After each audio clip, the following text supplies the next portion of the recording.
Hello बच्चों। तो आज रिएक्शन मैकेनिज्म का लेक्चर नंबर 3, जिसमें आज हम पढ़ेंगे फ्री रेडिकल मैकेनिज्म के बारे में। किसके बारे में? फ्री रेडिकल मैकेनिज्म, जिसमें हमारा सब्स्टिट्यूशन रहेगा। उसके बारे में हम डिटेल में पढ़ेंगे और ये चैप्टर आपको हेल्प करेगा हेलो एल्केन को समझने के बारे में, जो आपका चैप्टर है हेलो एल्केन्स। तो उसमें आपको ये बहुत हेल्प करेगा। तो इसको पढ़ने से पहले हम ऑर्गेनिक रिएक्शन के बारे में जानते हैं कि types of organic reactions. Organic reactions के कितने टाइप्स होते हैं? पहला है हमारा सब्स्टिट्यूशन, दूसरा है एडिशन रिएक्शन। चार के अलावा भी काफ़ी होता है, लेकिन हमारा जो मेन है वो हमारे ये चार हैं: सब्स्टिट्यूशन, एडिशन, थर्ड है हमारा एलिमिनेशन, एंड फोर्थ है हमारा रीअरेंजमेंट रिएक्शन। तो ये हमारे बेसिकली चार तरह के हमारे ऑर्गेनिक रिएक्शन हैं। अब इन्हीं के अंदर भी सब पार्ट्स हैं। जैसे हमारा आज हम पढ़ने जाएंगे फ्री रेडिकल सब्स्टिट्यूशन रिएक्शन, तो ऐसे ही सब्स्टिट्यूशन के भी हमारे 3 पार्ट हैं, जैसे कि free radical substitution, electrophilic substitution, nucleophilic substitution.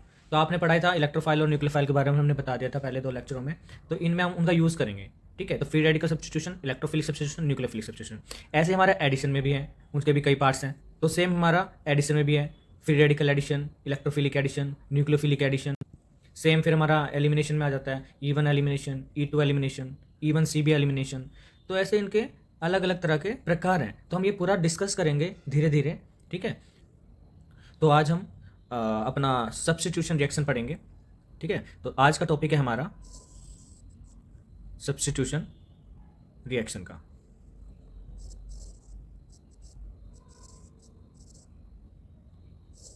ठीक है। बेसिकली अगर हम इसके बारे में बताएं तो सब्स्टिट्यूशन रिएक्शन में क्या होता है? कोई हमारा सबस्ट्रेट है या रिएक्टेंट, जिसको आप कह सकते हो A और B। इसमें कोई रिएजेंट आया C, इसने क्या किया? B को बाहर निकाल दिया C ने, ठीक है। A और B हमारा क्या है? सबस्ट्रेट। C हमारा क्या है? रिएजेंट, ठीक है। ये हमारा क्या है? प्रोडक्ट, ठीक है। तो अब क्या हुआ, जो C ने B को बाहर निकाला है, तो जो बाहर निकालता है उसी के नाम पे हमारा सब्स्टिट्यूशन रिएक्शन का नाम पड़ता है। जो रिएजेंट्स बाहर निकालता है, हमने पहले पढ़ा था reagent, electrophilic, nucleophilic, free radical, ये रिएजेंट्स होते हैं, ठीक है। बल्कि वो किस फॉर्म में एक्ट कर रहा है तो वही उसका नाम पड़ जाता है। जैसे अगर हमारा रिएजेंट, अगर हमारा C हमारा इलेक्ट्रोफाइल है, तो इलेक्ट्रोफाइल जब इस पर अटैक करके बाहर निकाले तो अगर इलेक्ट्रोफिलिक सब्स्टिट्यूशन रिएक्शन।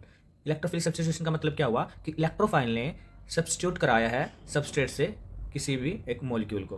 तो इलेक्ट्रोफिलिक सब्स्टिट्यूशन क्या हुआ कि इलेक्ट्रोफाइल जब किसी को सब्स्टिट्यूट करता है उसको इलेक्ट्रोफिलिक सब्स्टिट्यूशन कहते हैं। न्यूक्लियोफाइल करवाएगा तो न्यूक्लियोफिलिक सब्स्टिट्यूशन कहते हैं। तो आज हमारा क्या है? फ्री रेडिकल सब्स्टिट्यूशन रिएक्शन हम पढ़ रहे हैं। तो इसमें हमारा जो रिएजेंट होगा, जो C होगा, वो हमारा फ्री रेडिकल होगा, ठीक है।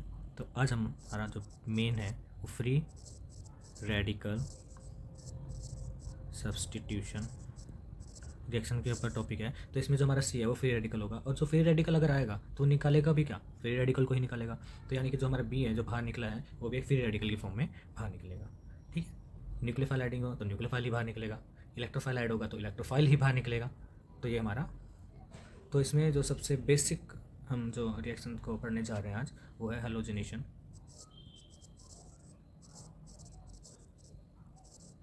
ओ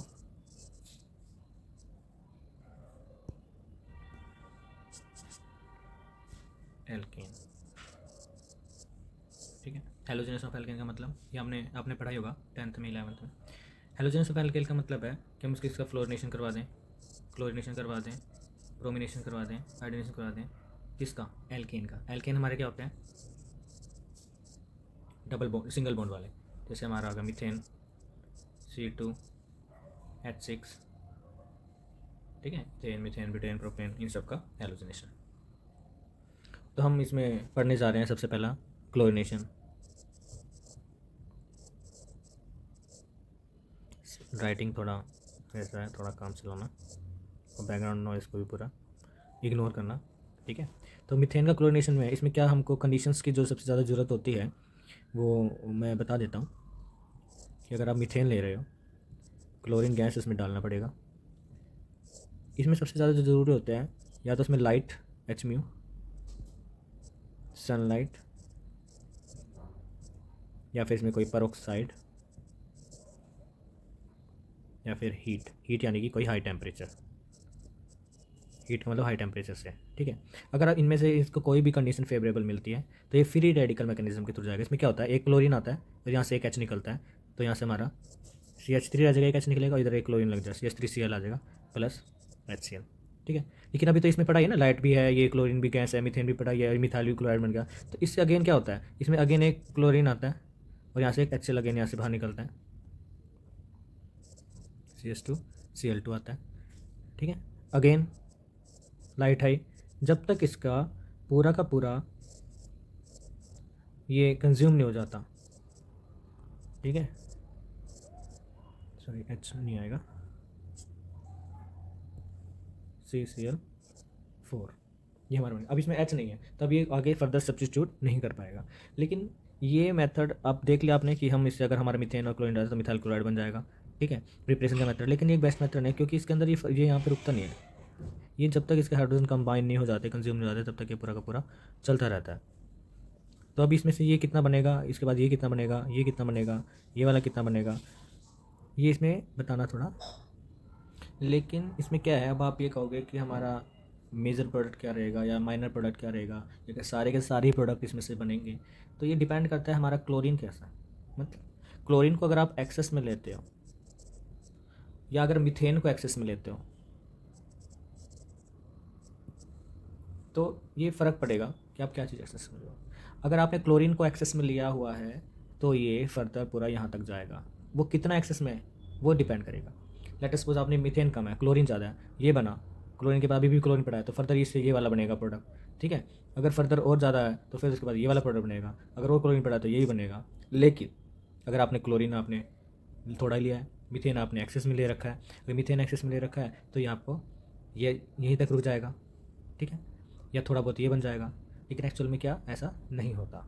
एक्चुअल में क्या होता है, हाँ आप ये कह सकते हो कि मेजर प्रोडक्ट फिर क्या रहेगा। अगर आपने किसी पर्टिकुलर चीज़ को एक्सेस कर रखा है, एक चीज़ को कम कर रखा है, लिमिटिंग कर रखा है, तो उसमें क्या रहेगा कि जोन सा चीज़ हमारा, जैसे हमारा मीथेन एक्सेस में है, ठीक है, तो यहीं पे आके ज़्यादा स्टेबिलिटी दिखाएगा, फर्दर ये बनेगा, लेकिन उसकी जो मेजोरिटी होगी, मेजर पार्ट हमारा ये वाला होगा, ठीक है, मिथाइल क्लोराइड। तो ये भी एक प्रिपरेशन के मेथड में आ जाता है, तो ये भी हमको पढ़ना ही है एज पर NCERT। अब हम इसका मैकेनिज्म पढ़ लेते हैं, क्लोरीनेशन ऑफ मीथेन का।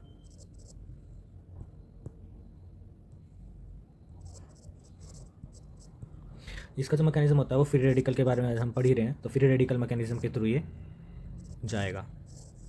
Free radical substitution mechanism.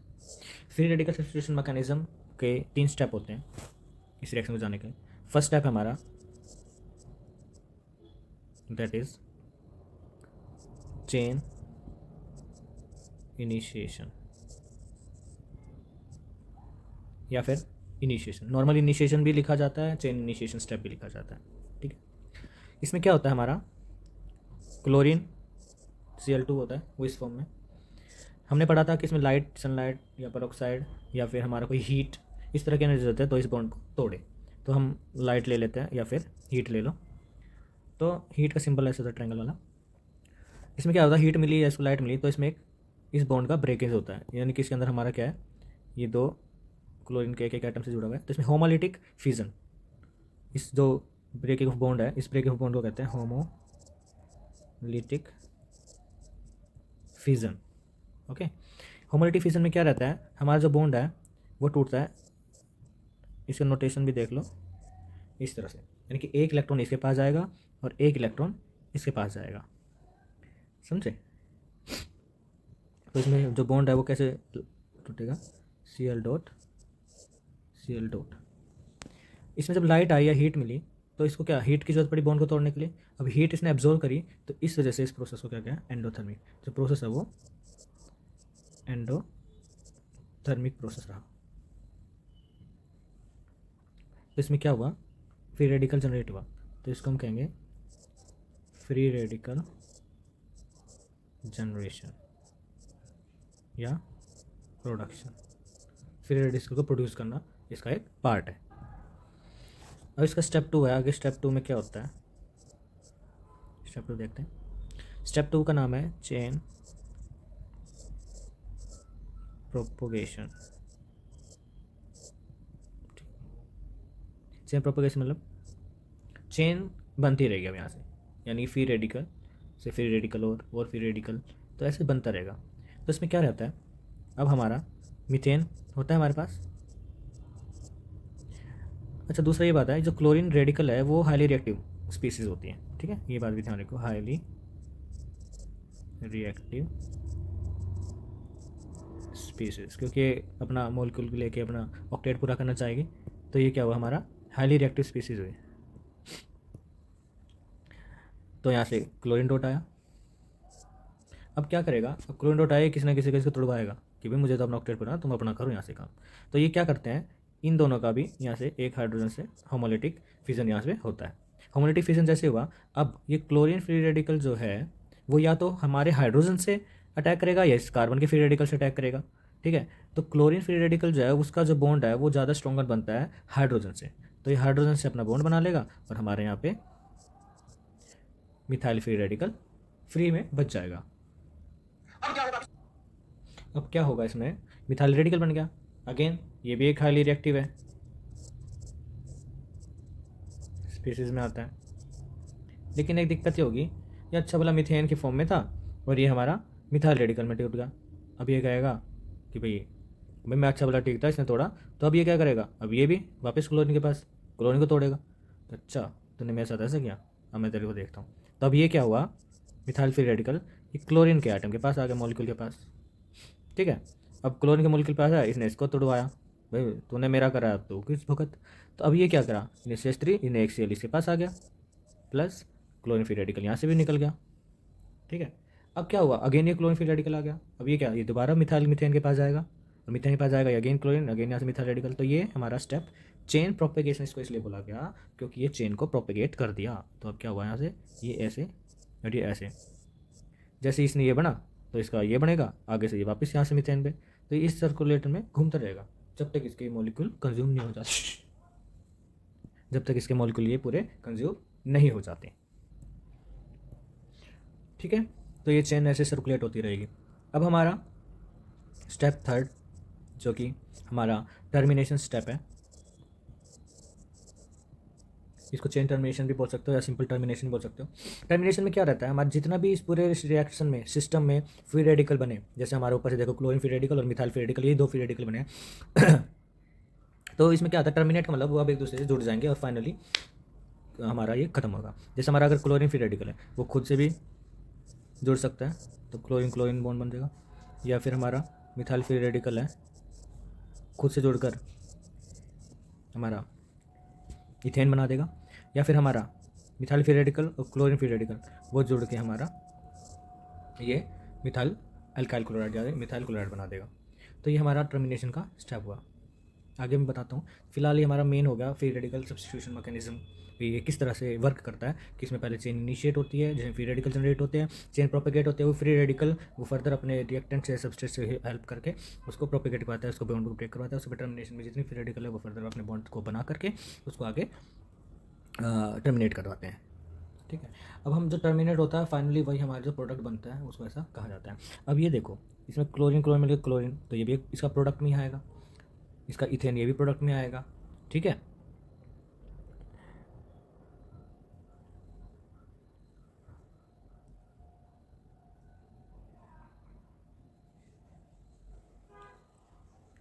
Chlorine भी प्रोडक्ट में आएगा, इथेन भी प्रोडक्ट में आएगा, मिथाइल क्लोराइड भी प्रोडक्ट में आएगा, लेकिन इसमें से जो मेजर प्रोडक्ट रहेगा वो हमारा ये वाला रहेगा, ये हमारे माइनर प्रोडक्ट रहेंगे।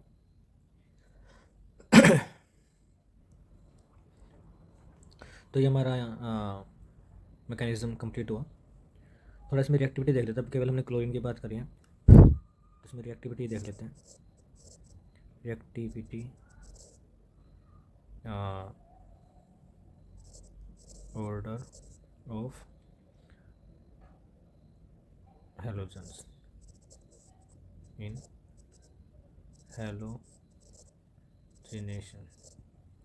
तो इसमें क्या होता है, रिएक्टिविटी ऑर्डर हमारा फ्लोरीन की सबसे ज़्यादा है। ऑलरेडी ये हमारा रिएक्टिविटी ऑर्डर, इसका रीज़न है थोड़ा, वो आप रहने दो, उसके लिए हम अलग से टॉपिक लेंगे। इसका रिएक्टिविटी फ़िलहाल याद रख लीजिए आप कि ये रिएक्टिविटी रीज़न हमारा सही रहता है। तो इसमें एक इम्पोर्टेंट बात ये याद रखो, हमने आपको बताया कि हमारा जो फर्स्ट स्टेप होता है हमारा चेन वाला, उसमें क्या रहता है हमारा चेन वाले स्टेप में,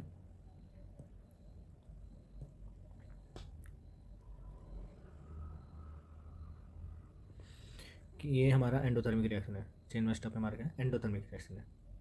और लेकिन चेन प्रोपेगेशन जो स्टेप है ये हमारा हाईली एक्सोथर्मिक रिएक्शन होता है। तो मैंने बताया नहीं, यहाँ पे लिख लीजिए, चेन प्रोपेगेशन स्टेप है हाईली एक्सोथर्मिक। ठीक है, चेन प्रोपेगेशन हमारा हाईली एक्सोथर्मिक रहता है। तो उसके बेस पे तो फ्लोरीन जो है हमारा, ये जब रिएक्शन करवाता है ये इतनी ज़्यादा हीट जनरेट करवाता है हमारा सॉरी, इतनी ज़्यादा हीट जनरेट करवाता है कि ब्लास्ट होने के चांस रहते हैं जब हमारी चेन प्रोपेगेशन स्टेप में फ्लोरीन का जाता है मैकेनिज्म। तो इसलिए लैब में इसको प्रीफर नहीं किया जाता हमारा कि हम इसको लेके चलें। ठीक है, तो इसलिए हम क्लोरीनेशन जनरली, ब्रोमिनेशन ये हम जनरली लैब में लैब स्केल पर देखते हैं। फ्लोरिनेशन को अवॉइड किया जाता है, इसलिए आपको बुक्स में भी बहुत कम लिखा पाया क्लोरिनेशन ब्रोमिनेशन का ही दिखाया जाता है, क्योंकि फ्लोरिनेशन में इतनी ज़्यादा हीट जनरेट होती है, ये एक ब्लास्ट होने का काम करता है। इस वजह से हम इसको आगे नहीं दिखाते, इसलिए हम इसके बारे में डिस्कस भी नहीं। तो अब मैंने अभी क्या बताया कि क्लोरिनेशन ब्रोमिनेशन ये तो लैब में हो जाएंगे, फ्लोरिनेशन का क्या होगा। फ्लोरिनेशन भी तो हमको भी करना पड़ सकता है ना, हमें उस मिथाइल फ्लोराइड बनाना है, तो उसके लिए अलग मेथड्स हैं जिसको हम हैलाइड एक्सचेंज मेथड कहते हैं। ये स्पेशली फ्लोराइड बनाने के लिए ही लिया गया है।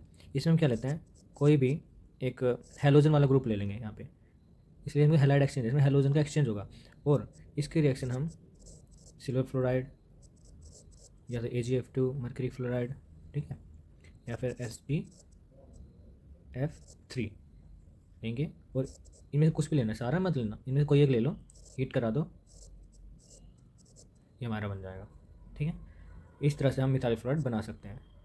और यहाँ पे हमारा अगर Ag वाला लिया तो ये बन जाएगा।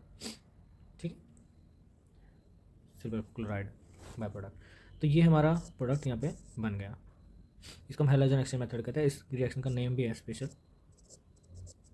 Swarts reaction. ये आगे आएगा, जैसे आगे और एक फिंकलस्टीन रिएक्शन भी होते हैं, वो आगे हम बताएंगे। फिलहाल आप ये देखो, फ्लोरिनेशन करने के लिए हम केवल ये वाला मेथड यूज़ नहीं करेंगे, क्योंकि बहुत ही हाईली एक्सोथर्मिक होता है, जो हमने ऊपर सब्स्टिट्यूशन वाला रिएक्शन पढ़ा। ठीक है, अभी हमने फ्लोराइड का तो पढ़ लिया कि फ्लोरिनेशन करवाने का एक दूसरा मेथड है। फ्लोरिनेशन क्यों नहीं करवा सकते ये भी आपको पता चल गया, क्योंकि इसकी जो रिएक्शन होती है वो लैब स्केल पे या कहीं पर भी बहुत ही हाईली एक्सोथर्मिक रिएक्शन होती है, तो हमको इस मैकेनिज्म के थ्रू नहीं जाना फ्री रेडिकल, तो हम इसमें हैलाइड एक्सचेंज मेथड यूज़ करते हैं, स्वार्ट्स रिएक्शन जिसका नाम है। नाउ अब आयोडीनेशन की बात करें। आयोडीनेशन आयोडीनेशन को अगर हम इस मेथड से करवाना चाहें जो हमने पढ़ा था, यहाँ पे लाइट दे दो और हमारा प्लस ऐसा ये बन जाएगा। इसमें हमारा पहला स्टेप क्या था, वो तो समय ही है कि जो हमारा इनिशिएशन स्टेप होता है वो हमने बताया था कि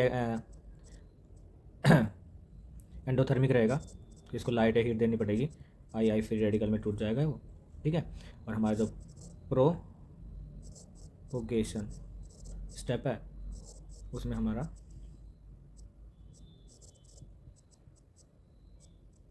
अच्छा हिस्सा बनेगा।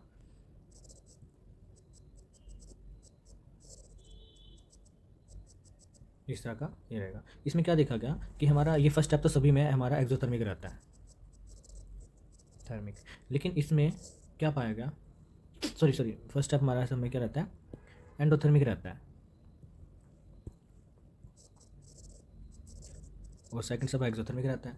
फ्लोरिनेशन में, क्लोरिनेशन में, ठीक है, फ्लोरिनेशन में कुछ ज़्यादा एक्सोथर्मिक होता है फ्लोरिनेशन में, इसलिए हम यूज़ नहीं करते। और आयोडीन वाले में इसमें क्या हुआ, एक एक्सेप्शन आया कि ये स्टेप भी हमारा एंडोथर्मिक पाया गया। अब एंडोथर्मिक पाया गया तो रिएक्शन कैसे हो, या तो आप इसको कॉन्टिन्यूसली हीट देते रहो, या तो आप इसको कॉन्टिन्यूसली हीट देते रहो, हीट देते रहो, हीट देते रहो, गर्म करते हो तो आगे रिएक्शन बढ़ती रही। लेकिन इसमें सबसे मेन प्रोडक्ट क्या था, जो हमारा HI बनता है, इसको हम थोड़ा सा प्रॉपर वे में लिख लेते हैं। अच्छा, ये थोड़ा सही है। तो जो हमारी HI है, ये वाला, ये हमारा स्ट्रॉन्ग रिड्यूसिंग एजेंट भी होता है। ठीक है, ये बात इंपॉर्टेंट करके लिख लो। ये जो है हमारा स्ट्रॉन्ग रिड्यूसिंग एजेंट, ठीक है, ये हमारा स्ट्रॉन्ग रिड्यूसिंग एजेंट भी होता है। अब ये स्ट्रॉन्ग रिड्यूसिंग एजेंट है तो ये क्या करता है, तो ये हमारा HCH3I है, इसको रिवर्स कर देता है बैक, यानी कि वापस इसको रिड्यूस करके ये वापस इसमें कन्वर्ट कर देगा। तो इसलिए ये हमारा एक प्रॉब्लम बन गया। तो हम इसको यहाँ पे ऐसे रिएक्शन का मार्किंग कर सकते हैं, इसलिए मैंने पहले वो ऐसे करा था ताकि समझा पाऊँ। तो रिड्यूसिंग एजेंट गैस को बैकवर्ड रिएक्शन पोजीशन में भी इसको ये पूरा इसको मीन्स डिफ़िकल्टी होती है आयोडीनेशन करके इस मेथड से। तो इसमें हम क्या करते हैं, अभी तुम ये भी देख सकते हो कि इसमें ऑक्सीडेशन रिडक्शन कैसे हो रहा है, कि अगर आप देखो इसमें हमारा जो मीथेन है, इसमें हमारा 4 हाइड्रोजन है, इस वाले में 3 हाइड्रोजन है।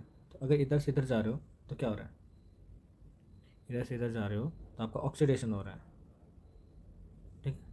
और इधर से इधर आ रहे हो तो क्या हो रहा है, रिडक्शन हो रहा है, ठीक है।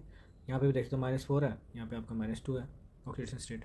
तो -4 से -2 में जा रहा है तो ऑक्सीडेशन हो रहा है, और इधर से इधर जा रहा है तो रिडक्शन हो रहा है। तो ये आपको ध्यान रखना है। तो अब इस तरह के रिएक्शन को जो हमारी ये है, ये रिएक्शन को फॉरवर्ड डायरेक्शन में कैसे पहुँचाया जाए। तब ये जो हमारा स्ट्रॉन्ग रिड्यूसिंग एजेंट बना है, इसके अंदर हम कुछ ऐसा डालेंगे यहाँ पे कि जो हमारा इसको HI को रिड्यूसिंग एजेंट को ख़त्म कर दे। तो इसके लिए क्या किया जाता है, रिएक्शन को जब करवाते हैं तो यहाँ पे हम CH4 + I2 HiO3 HNO3 CH3I + HI नहीं बनता, अब यहाँ पे क्या बनता है, I2 बनता है। इसका हम बता देते हैं, इस फॉर्म में बनता है एक्चुअली, और इसको एक यूनिडायरेक्शनल, ये इसको यूनिडायरेक्शनल कर देता है, इसको जो है ये यूनिडायरेक्शनल कर देता है इधर। ये कैसे करता है, देखिए क्या होता है मैं बताता हूँ। इसमें जो हमारे जो पहले यहाँ पे HI बन रहा था, ये वाला HI जब बनता था, स्ट्रॉन्ग रिड्यूसिंग एजेंट है, इसके अंदर हमने HiO3 डाल दिया या फिर HNO3 कोई भी डाल दो, ये डाल दिया। ये क्या होता है, ये नेसेंट ऑक्सीजन प्रोवाइड करवाता है, और ये हमारा I2 बना देता है और H2 वो बना देता है, ठीक है। इस फॉर्म में ये आता है, तो इसको डिग्रेड कर देता है, ठीक है। तो इसमें क्या रहता है हमारा,